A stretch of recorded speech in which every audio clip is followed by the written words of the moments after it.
कार्यक्रम होतोय। वैशिष्ट्य कसं असणार आहे? तसा पाहिलं तर आष्टी तालुका हा दुष्काळी तालुका होता। यातून दुष्काळ कशा पद्धतीने पूर्णतः निघून जाईल आणि किती हजार हेक्टरचं जे क्षेत्र आहे ते पोलिस आहे? हे पहा, यापूर्वी कुकडीचं 500 MCFT पाणी मी ऑलरेडी आणलेलं आहे 2000 आमदार असताना। ते आमचा जो खालचा 625 MCFTचा मेहकरी प्रकल्प आहे त्या प्रकल्पामध्ये ती टाकण्याची ती योजना 97% मी पूर्ण केली। या राज्याचे राज्यपाल मोहम्मद फजल साहेब असताना त्यांनी हेलिकॉप्टर उतरवलं होतं आणि त्यावेळेस पॉवर पॉईंट विचारला होता, तो पॉवर पॉईंट दिला आणि ती योजना मला वाटतं 3ऱ्या टर्मचा आमदार असताना करून घेतली। आणि आता ही योजना ही 2005-06 पासून माझ्या डोक्यामध्ये होती। आता 14 पासून 24 पर्यंत मी नव्हतो। तुम्ही ज्या प्रकल्पावर बसलेला आहेत हेच फक्त 2% काम झालं आणि आता मी आमदार झाल्याच्या नंतर जवळपास 23% काम हे उचललेलं आहे। आणि या प्रकल्प हा संपूर्ण जो 5.68 TMC प्रकल्प आहे या प्रकल्पामुळं 27,543 हेक्टर क्षेत्र आष्टी तालुक्याचं ओलिताखाली येणार आहे। म्हणजे जवळपास 68 ते 70 हजार एकर जमीन ही आष्टी तालुक्याची ओलिताखाली येणार आहे। मात्र आपण जर बघितलं तर मुख्यमंत्री झाल्यानंतर देवेंद्रजी पहिल्यांदा बीड जिल्ह्यात आहेत। हो, अशा पद्धतीने तुम्ही त्यांचं स्वागत करणार आहेत आणि या विकासाच्या दृष्टिकोनातून आज हा प्रकल्प महत्त्वाचा आहे। असे आणखी कुठले प्रकल्पाच्या संदर्भात तुम्ही मागणी करताय आणि नेमका त्या दिवसाचा प्रोग्राम कसा असणार आहे? नाही, मागणी अजून एक हे पहा, आज मुख्यमंत्री पहिल्यांदा आमच्या इथे येत आहे। ही अतिशय आनंदाची म्हणजे परमोच्च आनंदाचा क्षण आहे आमच्या दृष्टीनं। आणि स्वागत जे आहे ते आता आम्ही कसं करणार आहे ते परवा दिवशी मीडियावाले तुम्ही बघा ना। आम्ही आणि स्वागत कसं करतो काय करतो यापेक्षा तुम्ही बघा ना, इथं 65,000 खुर्ची टाकली जवळपास, तरी बी आमचं मत असं आहे की ती भरून आणखी सुद्धा लोक उभे राहतील अशा प्रकारचं प्लॅनिंग आम्ही या ठिकाणी केलं आहे। आणि याबरोबर पाटोदा आणि शिरूर तालुक्यासाठी 2 तालुक्यासाठी 3.5 TMC पाणी नवीन आम्हाला मागायचं आहे। म्हणजे त्या 2 तालुक्याला तेवढं पाणी आलं की माझा मतदारसंघ हा सुजलाम सुफलाम होतो आणि माझ्या मतदारसंघातील मायबाप जनता ही मला दुआ देईल यासाठी मी हा प्रयत्न करतो। कोणाकोणाची उपस्थिती या कार्यक्रमासाठी राहणार? माननीय विखे पाटील साहेब आहेत, आम्ही प्रयत्न करतोय। अजितदादा हे पालकमंत्री आहेत आमचे आणि त्यांनी सुरुवातीला या प्रकल्पाची सुरुवात सुद्धा ते जलसंपदा मंत्री असतानापासून झालेली आहे। तर अजितदादांनाही विनंती केलेली आहे, विखे पाटील येतो म्हणले ना। आमचे जावई आहेत राम शिंदे साहेब, माझ्या मतदारसंघातील त्यांच्या सौभाग्यवती आमच्या मतदारसंघातले आहे। त्यामुळे जावई राज्याच्या सर्वोच्च पदावर व वरिष्ठ सभागृहाच्या सर्वोच्च पदावर, मला वाटतं एवढी तरुण व्यक्ती या पदावर जाण्याची ही पहिली वेळ आहे। त्यांचंही आम्हाला सत्कार करायचा आहे, स्वागत करायचं आहे। जिल्ह्यातील सर्व आमदार या ठिकाणी उपस्थित राहतील तसं प्रयत्न आम्ही केलं आहे। आता पत्रिकेवर तर जिल्ह्यातले 2 मंत्री बी आहेत, परंतु आमदारांच्या पुरतंच आम्ही, मंत्र्यांच्या एवढे आमचे काही कॅपॅसिटी नाही। परंतु जिल्ह्यातले आमदार, काही इतर कार्यकर्ते आणि शेजारचे सुद्धा संग्राम जगताप आमदार साहेब, मोनिकाताई यांनाही निमंत्रित आम्ही या ठिकाणी केलेलं आहे। 2 ठिकाणी कार्यक्रम होणार आहे, मच्छिंद्रगडावर पण कार्यक्रमाचं आयोजन केलं आणि इथे आहे, कसं स्वरूप असणार आहे नेमकं काय? नाही, हा मुख्य कार्यक्रम आहे। मच्छिंद्रनाथाच्या तिथं आम्ही मच्छिंद्रनाथाच्या म्हणजे जे गर्भगृह आहे त्या ग्रहाचं 10 कोटी रुपयाच्या कामाचं भूमिपूजन करतोय साहेबांच्या हस्ते। कारण या महाराष्ट्रामध्ये नाथ संप्रदाय, महाराष्ट्रातच नाही संपूर्ण देशामध्ये नाथ संप्रदायाला मानणारे लोक आहेत आणि ते नाथ संप्रदायाचं जे ठिकाण आहे, आमची मच्छिंद्रनाथाची जी संजीवन समाधी आहे त्या समाधीवरती माननीय मुख्यमंत्री दर्शन घेतील। म्हणजे संपूर्ण नाथ संप्रदायामध्ये मेसेज जाईल की राज्याचे मुख्यमंत्री तिथे गेलेले आहेत। मुख्यमंत्र्यांच्या हस्ते आम्हाला ते 10 कोटी रुपयाचं फक्त मंदिराचा गाभारा, ओनली गाभारा जो आहे कारण मागच्या वेळेस गुढीपाडव्याच्या आदल्या रात्री आम्हाला दर्शनाला अडचण आली. यावेळेस अडचण येऊ नये म्हणून आम्ही ते संपूर्ण गाभाऱ्याचं काम, खूप मोठं काम आहे ते काम सुरतोय आणि त्याचा शुभारंभ आदरणीय देवेंद्रजी फडणवीस साहेब या राज्याचे मुख्यमंत्री यांच्या हस्ते करतोय. आणि त्याही कार्यक्रमाला विखे पाटील साहेब, सेम राम शिंदे साहेब, मोनिकाताई हे सर्वजण त्या ठिकाणी, कारण मच्छिंद्रनाथ वरती आहेत आणि कानेपनाथ खाली आहे. म्हणजे उभं राहिलं तर आष्टी तालुक्यात आणि खाली पाहिलं तर पाथर्डी तालुका दिसतो. पहिला विकासाचा मुद्दा घेऊन जाहीर निवडणुकीनंतर तुम्ही आज ही भूमिपूजन करताय. अजून कसल्या पद्धतीचा विकास जो आहे तो आष्टी पाटोदा शिरूर मतदारसंघात बघा? नाही, सुरुवातीला माझं लक्ष शिक्षणावर, तर मी शिक्षणावर केंद्रित केलं, झरेवाडी पॅटर्न चालू केला. दुसरं मी आश्वासन दिलेलं होतं की हा प्रकल्प मी पूर्ण करेन. या प्रकल्पाच्या अवतीभोवतीचे जेवढे सगळे गाव आहेत या सगळ्या गावामध्ये मला अबाऊ 70% वोट आहे. अबाऊ 70% एकट्याला मला. दरेकर नाना माझ्या शेजारी बसलेले, त्यांचा हा मूळ मतदारसंघ आहे जिल्हा परिषदेचा. मलाही मानणारे लोक आहेत आणि जनतेने विश्वास ठेवला आहे की हा प्रकल्प पूर्ण करायचा असेल तर सुरेश धसला निवडून दिलं पाहिजे. कारण 10 वर्षामध्ये 2% काम झालं आणि आत्ता जे आहे ते आम्ही हा प्रकल्प आमचा पूर्ण करून घेतलं. आणि आमचा विश्वास आहे मुख्यमंत्र्यांवरती, आणि मुख्यमंत्र्यांनी आता 300 कोटी रुपये रिअप्रोप्रिएट करून दिले आम्हाला. 71 कोटी रुपये आमचे 2 गावाच्या पुनर्वसनाला लागत आहेत. मागचे काही शेतकऱ्यांचे 13.5 कोटी रुपये द्यायचे आणि बाकीचे पण शेतकऱ्याचे आता आम्हाला भूसंपादन करायचे. साधं भूसंपादन सुद्धा नाही. मध्ये एक 48 हेक्टर केलं होतं, ते मी केलं होतं आणि त्यातले 13 हेक्टरचे पैसे अजून द्यायचे राहिलेले. तर ते पैसे सुद्धा माननीय मुख्यमंत्र्यांनी सभागृहामध्ये सांगितलं की कुंटेफळ साठवण तलाव आणि शिंपोरा पाईपलाईनसाठी मी 300 कोटी रुपये दिले.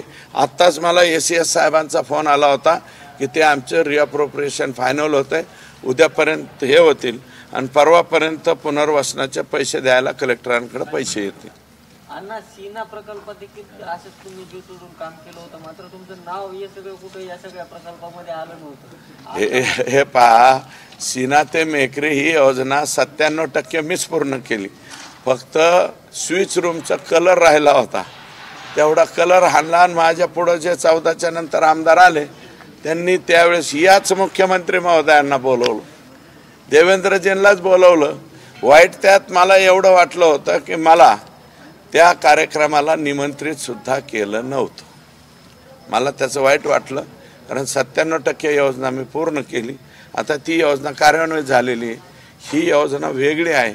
हिचं स्वप्न 2005 ला आणि 5-6 ला या 2 वर्षामध्ये पाहिलं आणि ते मूर्त स्वरूप माझं आता 2024ला माझं स्वप्न पूर्ण होणार आहे. मला माहिती आहे की माझे मुख्यमंत्री या प्रकल्पाला पैसे कमी पडून देणार नाहीत, अजितदादा पैसे कमी पडून देणार नाहीत. दोन्ही प्रकल्प पूर्ण होतील आणि राहिलेलं उंची वाढवण्याची जर परवानगी दिली, पाणी 4 TMC आम्हाला मिळेल अशी आशा आहे. कारण कृष्णा खोरे तंटा लवादाच्या समोर आम्ही आमची बाजू भक्कमपणे मांडलेली आहे आणि मराठवाड्याच्या वाट्याला 23.66 TMC पाणी आलेलं आहे. त्यातलं मराठवाडा म्हणजे बीड जिल्हा आणि धाराशिव जिल्हा आहे. तर 5.68 TMC आमच्या वाट्याला आहे आणि उर्वरित धाराशिवचं पाणी आहे 5 तालुक्याचं. अण्णा, तुम्ही अजितदादांना निमंत्रण दिलेलं आहे आणि ते या कार्यक्रमासाठी कशा पद्धतीने होतील? आता पालकमंत्री आहेत, जसं तुम्ही सांगितलं की त्यांना देखील आम्ही बोलवतो, तर निमंत्रण तुम्ही दिलंय का आणि त्यांची काय? दिलंय निमंत्रण दिलंय. त्यांचे जे PS वगैरे आहे कालपर्यंत फोनही केला, आज परत फोन बी करणार आहोत आणि दादांनीही यावं अशा प्रकारची विनंती आम्ही या ठिकाणी करणार आहोत. पालकमंत्री अजितदादांना निमंत्रण दिले, परंतु 2 मंत्री इतरही बीड जिल्ह्यातील आहेत, त्यांना काही निमंत्रण दिले का? आता आम्ही येताना बॅनर्स बघितले, त्या बॅनर्सवर मात्र त्यांचे फोटो दिसून आलेले नाही. प्रोटोकॉलच्या पत्रिकेमध्ये त्यांचे नावं आहेत. जे प्रोटोकॉलचं पत्रिका आहे, पत्रिकेमध्ये दोन्ही मंत्र्यांची नावं आहेत. पत्रिकेमध्ये नाव असल्यामुळं बाकीचं काय सोंग ढोंग. आता हे पोरं पोस्टर लावत असतात, ते काय पोस्टर मी बघत नाही कोण लावतोय काय लावतोय. पोस्टर आता एवढ्या खाली परत नेऊ नका ना, मी दुसऱ्यांचे पोस्टर बरेच दिवस चिटकवलेले आहे, त्यामुळे आता मला परत पोस्टर चिटकवायला लावू नका अशी माझी विनंती. अण्णा, सरपंच संतोष देशमुख हत्या प्रकरणाला 55 दिवस झाले. कृष्णा आंधळे अजून फरार आहे. त्यांचा घातपात झाला आहे किंवा ते पुरावे जे आहेत ते नष्ट करण्याची भीती जी आहे ती आज धनंजय देशमुख यांनी व्यक्त केलेली आहे. बरोबर आहे, धनंजय जो बोलतो आहे, धनंजय काही चुकीचं बोलतो अशातला भाग नाही, परंतु कृष्णा आंधळे करून करून काय करणार आहे, तो काय पुरावे नष्ट करतो. पुरावे नष्ट करण्याचं पाप विष्णू चाटेनी यांनी केलेलं आहे. विष्णू चाटेनी 10 तारखेच्या नंतरचं त्याचं जे एकामेकाशी आकाशी आणि त्याच्याशी असलेलं बोलणं हे पोलीस समोर CID समोर जाऊ नये असा प्रयत्न केलेला आहे, परंतु तो प्रयत्न त्यांचा प्रयत्न राहणार नाही. पोलीस लोक डायरेक्ट त्या कंपनीकडून त्यांच्याशी काय संवाद झाला, मला वाटतं मोबाईल बंद करून एखाद्या पाण्यात टाकला असावा त्यांनी, तर ते लवकरात लवकर सापडेल. आणि धनंजय जे शंका उपस्थित करतोय त्याचा सुद्धा तपास पोलिसांनी केला पाहिजे असं माझं मत आहे. 5 तारखेचा कार्यक्रम झाल्यानंतर तुम्ही या संदर्भात कृष्णा आंधळे संदर्भात काही वरती चर्चा करणार, त्या तपास यंत्रणेला काही सूचना करणार? नाही साहेब, तपास यंत्रणेबरोबर मी सतत बोलतोय, त्यांच्याशीही बोलतो. हा कृष्णा आंधळे जो पोरगा आहे याला घराबद्दल, कुटुंबाबद्दल किंवा कशाबद्दलच कसल्याच प्रकारचे, कारण त्याची हिस्ट्री तशी सांगते, कुणाबद्दलच काही प्रेम नाही. ते निघालं की एकटंच कुठंही निघतं, तसं ते गेलेलं आहे. आणि ते जाऊन जाऊन कुठं जाणार, पोलीसच्या पकडच्या बाहेर जाईल किंवा CIDच्या पकडच्या बाहेर जाईल असं नाही. धनंजयचा त्रागा रास्त आहे आणि मी धनंजय बरोबर आहे. मी संतोष देशमुखच्या कुटुंबाबरोबर आहे आणि मी महादेव मुंडेच्या कुटुंबाबरोबर बी आहे. मी आजच तिथले जे हे आहेत चोरमले नावाचे DYSP त्यांना विचारलं, ते म्हणले आमचा तपास चालू आहे. आणि SP त्यांना LCBचे पण सहकार्य दिले. तर काय नाव ते DYSP चोरमले DYSP तपास करतायत. महादेव मुंडेंचे मारेकरी सुद्धा लवकरात लवकर सापडले पाहिजेत. त्या लेकराच्या डोळ्यातलं जे पाणी आहे, मला वाटतं IBN ATNनीच ती मुलाखत घेतली होती, एवढं लेकरू आहे, त्या डोळ्यात पाणी आणलेलं आहे. त्याच्या डोळ्यातलं पाणी बघितल्याच्या नंतर मला सुद्धा प्रचंड राग आलेला आहे. ते आरोपी सापडलेच पाहिजेत, कोणी असो. आणि संतोष देशमुखचा हा शेवटचा माणूस सुद्धा सापडला पाहिजे. तुम्ही परळी मतदारसंघातल्या 73 कोटीच्या घोटाळ्यासंदर्भात जी कागदपत्र दाखवली होती, अजयदादांना देखील दिली, त्याच्यावरती नाही दिले, अजून नाही दिले. त्याच्यावरती चूक झाली. ती जी ऑर्डर निघाली नियोजन विभागाकडून, मी परवा हा कार्यक्रम संपल्यानंतर अजयदादांकडे जाणार आहे. 73 कोटी हे 2021 सालापासून 23 सालापर्यंत उचलले गेले. जे नियोजन विभागाकडून ऑर्डर निघाली ते मागील 2 वर्षाची निघाली. मागील 2 वर्षाचे काढून उपयोग नाही, मागील 21 पासून काढावे लागेल. आणि खरं तर 2019 पासून काढावं लागेल. कोरोनाच्या काळात यांनी काय काय लफडी केलेली आहेत, लफडीच म्हणा, काय गोंधळ घातलेला आहे या जिल्ह्यामध्ये. कारण तुम्हालाही माहिती आहे, आमच्या जिल्ह्यात रेमडेसिवीर सुद्धा विकत भेटत होता ना, त्याच्यासाठी मीच आंदोलन केलं ना सुरेशजी, मीच आंदोलन केलं. जगताप कलेक्टरचा माझा व्हिडिओ आहे, मला वाटतं तो व्हायरल केलेला आहे, तुमच्याकडे सेवा असेल. कशासाठी भांडायला गेलतो मी, जिल्ह्यामध्ये रेमडेसिवीर 40 आलेत कागद, तेलबिया वगैरे, पण आता सध्या सवडच नाही. त्याच्यामुळे हे आमच्या कार्यक्रमाचं डायव्हर्सिफिकेशन नको म्हणून. आणि मी बाकीच्या काही यांच्या जे काही माझ्याकडं प्राप्त झालेलं आहे ते मी काढत नाही आत्ता सध्या, कारण कार्यक्रम माझा आहे. आणि संतोष देशमुखच्या खून प्रकरणावरून दुसरीकडं मीडियाचं लक्ष वळू नये म्हणून मी आज नाही त्याबाबत बोलत, त्याच्यानंतर बोलतो. आणि 73 कोटी रुपये हे क्लिअर कट बोगस उचलले गेलेले आहे. परळीमध्ये आज काही व्यापारी, सोने व्यापारी, आणि त्यांनी पोलीस स्टेशनच्या समोर ठिय्या केला. तिथं एका व्यापाऱ्याच्या संदर्भामध्ये धमकी देऊन त्याच्या प्लॉटवरती ताबा घेतला आणि धमकी दिली, जीवे मारण्याची धमकी दिली. त्याच्या निषेधार्थ आज व्यापारी रस्त्यावरती उतरले होते आणि विशेष पोलीस स्टेशनच्या समोर त्यांनी ठिय्या केलेला होता. म्हणजे हिंमत वाढली, सामान्य माणसाची हिंमत वाढली, गरीब माणसाची. यापूर्वी व्यापारी आणि हे 500 व्यापारी हे गाव सोडून गेलेत हे आकाच्या आणि ह्यांच्या भीतीने. मग यादी देतो, यादी पण आलेली आहे माझ्याकडं. पण जरा 5 तारखेपर्यंत थांबा. 6 तारखेला बाईट देतो आणि यादी पण देतो, कोण कोण लोक कुठं गेलेले यादी देतो. तुम्ही मीडिया जा, त्यांना विचारा हे कशामुळे शहर सोडून आलेत. शहर सोडते लोक हे आता कोणाच्या प्लॉटच्या कोणी ताब्या घ्यायच्या. मी एक स्टेटमेंट केलं ना, ते कोणता डॉक्टर दुसऱ्याच एका लेडीच्या घरा त्याच्या जागेवर घर बांधतोय, आत्तासुद्धा बांधतोय. म्हणजे अजून परळी नगरपालिकेचा तो जो शिव आहे त्याला अक्कल आलेली नाही की ते काम थांबवावं म्हणून बोगस कामं चालू ठेवतोय. आणि मध्ये परळीला पूर आलता, पूर. यांनी परळीचे नाले सोडले नाहीत, नदी सोडली नाही, सगळ्यामध्ये अतिक्रमण करून बसलेत बरं का. आणि त्याच्यामुळं परळी शहरामध्ये पाणी घुसलं आणि नंतर नाटक दाखवते 10-10 हजाराचे किट देतो म्हणून. अरे तुमचे 10-10 हजाराचे किट कशाला लोकांना नुकसान भरपायचे. पहिलं परळी शहराचे नाले तुंबवले, नदी तुंबवली, त्या राखेमुळं लोकांचं वाटोळं झालं.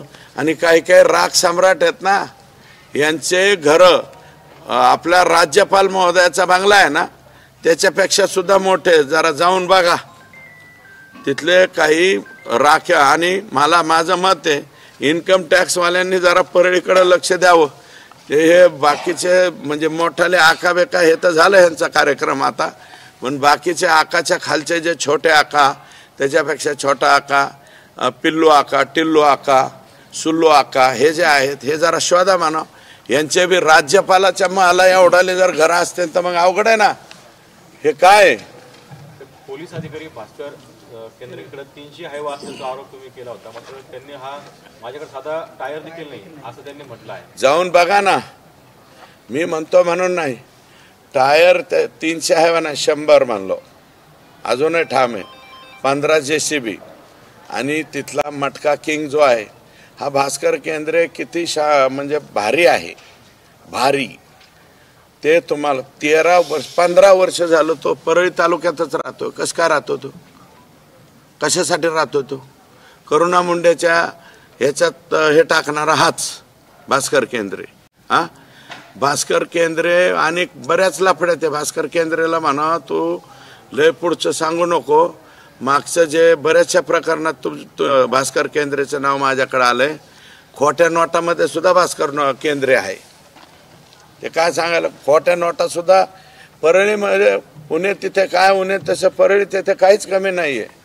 सगळे जे मागं फार डेंजर प्रकरण झालं ते डॉक्टर मुंडेंचं ते गर्भाचे लचके कुत्र्याला टाकायचे, त्याच्यात कोण होतं, भास्कर केंद्रेच होता.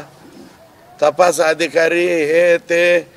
अरे गर्भपात केलेले, गर्भपात कुत्र्याला खाऊ घालण्यापर्यंत हिंमत गेलते का नाही. PCPNDTचे ॲक्ट नंतर दाखल झाले, अगोदर डॉक्टर मुंडेला जन्मठेप झाले का नाही. मग त्या प्रकरणाचा तपास करण्याला त्यात सस्पेंड झालेला भास्कर केंद्रेचे ना. भास्कर केंद्रे काय संत तुकाराम आहे काय सांगायला लागला माझ्याकडं हे नाही ते नाही. होऊन जाऊ द्या ना तपासणी, यांच्याकडे किती पैसे आहेत ते. हे जे भास्कर केंद्रे, सचिन सानप यांच्या जरा प्रॉपर्ट्या तपासा म्हणा. आणि त्याचे पत्र देणार आहेत आम्ही. OACBच्या ओपन चौकशा करणार आहेत. यांचं भास्कर केंद्रेचे तर ED लावावं लागल. भास्कर केंद्रे लय मोठा माणूस आहे, बारीक नाही. 15 वर्ष एकाच जागेवर राहतो म्हणल्यावर काय सोपा माणूस आहे का तो. सचिन सानप यांची ऑडिओ क्लिप व्हायरल होती की करुणा शर्माच्या गाडीत मी बंदूक ठेवली नाही, सुरेश दसांवर कारवाई करण्याची मागणी त्यांनी केलेली आहे पोलीस अधिकारी. हे बघा, अजून मी सचिन सानपच्या विरोधात पत्रच नाही दिलेलं. मीडियाला बोललोय. बंदूक ठेवणारा तो जो माणूस आहे तो देशमुख आडनावाचा माणूस आहे. पण बंदूक ठेवल्याच्या नंतर तो दरवाजा बंद करणारा सचिन सानप, भास्कर केंद्रे सगळे. व्हिडिओ आहे ना, व्हिडिओ तोंडामध्ये असं नाही का रुमाल धरलेले, असं हे टाकलं की रुमाल काढते तेच आहेत हे. बाकीच्या पोलिसी वेशात नाहीत हे, बिगर ह्याच्यात. आणि एवढे हुशार नसतील बहुतेक, मोबाईल बाजूकडून ठेवले असते. उघड दिसतो सचिन सानप आहे, भास्कर केंद्रे आहे, तो फड एक आहे. उघड आहेत ते. तुम्ही कशाला सावाचा आव आणताय. आणि आता LCBला येऊन बसला. LCB सचिन सानपच चालवतो वाटतं. आणि बारकाल्या लोकांवरती बोलायला लावू नका. मोठमोठाले आका बागा. हे सचिन सानप हे ते कर्मचारी आहेत. हे तर जाणारच आहेत. हे यांची तक्रारी केल्यावर एका राहणारच काय, सस्पेंड होतील. आणि माझं म्हणणं आहे, इतक्या दुष्कृत्य करणारे जर पोलीसमध्ये लोक असतील तर यांनी पोलीस पद सोडून यांनी टोळ्या वगैरे कराव्यात किंवा गँग्स ऑफ काय म्हणतात ते वशेपूर म्हणतो ना, मीच मानलेलो आहे वाशेपूर का वशेपूर, तसे गँग तयार कराव्यात आणि आपलं आपलं काम बघावं. मी नाही त्यातली असं हे एवढं सांगण्याची काही गरज नाही.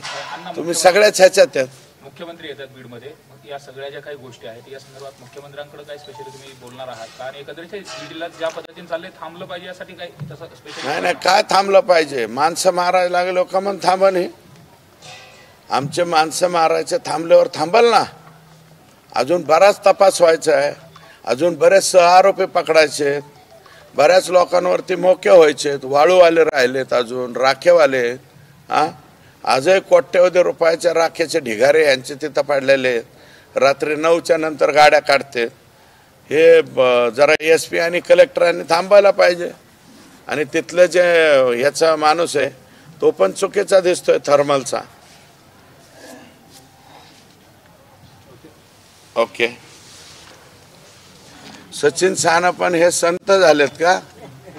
भास्कर केंद्रे एखादा गड करा म्हणा, तिथं बसा तुम्ही, आम्ही येऊ दर्शनाला, जनता. चला.